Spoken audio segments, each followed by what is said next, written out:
அல் குரானுடன் இனிய ஆரம்பம். அஸ்ஸலாமு அலைக்கும் வரஹ்மத்துல்லாஹி வபரகாத்துஹு. சூரா இப்ராஹிம் அத்தியாயம் 14 வசனங்கள் 52. இது அல் குரானின் 14வது அத்தியாயம். மனித குலத்தை இருளிலிருந்து ஒளியின் பால் கொண்டு வருவதற்காகவே குரான் அருளப்பட்டது என இந்த அத்தியாயத்தின் வசனங்கள் 1 to 4 வரைக்கும் கூறப்பட்டுள்ளது. நன்றி செலுத்துதல்.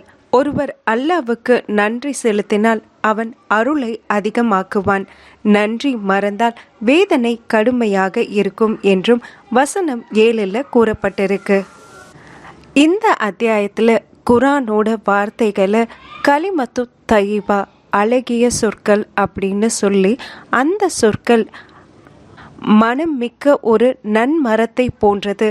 அதன் வேர்கள் ஆழமாகவும் கிளைகள் வானளாவியும் இருக்கும் என்று கூறப்படுகிறது. அந்த வார்த்தைகளானது தன் இறைவனின் அனுமதியை கொண்டு பல காலங்களுக்கு அதனுடைய கனிகளை, அதாவது அதனுடைய ஒளியை பல சமுதாயங்களுக்கு தந்து கொண்டிருக்கிறது என்று கூறப்படுகிறது.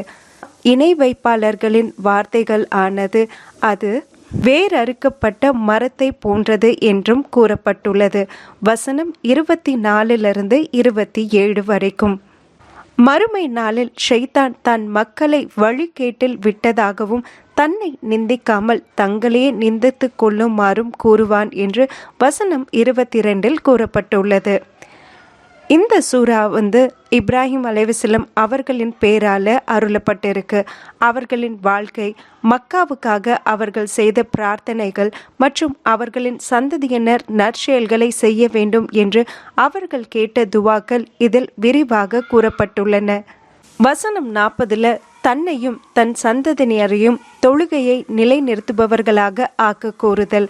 வசனம் 41 மறுமை நாளில் தன்னையும் பெற்றோரையும் நம்பிக்கையாளர்களையும் மன்னிக்குமாறு வேண்டுதல்.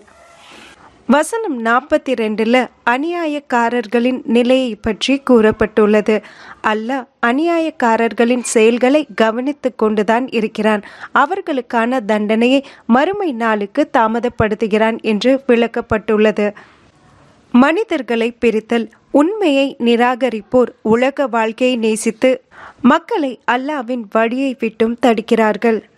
இந்த அத்தியாயத்தில் நம்பிக்கையற்ற நிலையை விட்டு எச்சரித்து ஏகத்துவத்தின் பால் அழைப்பு விடுவிக்கிறது. கடைசி 11 வசனங்களில் 42 to 52 வரைக்கும்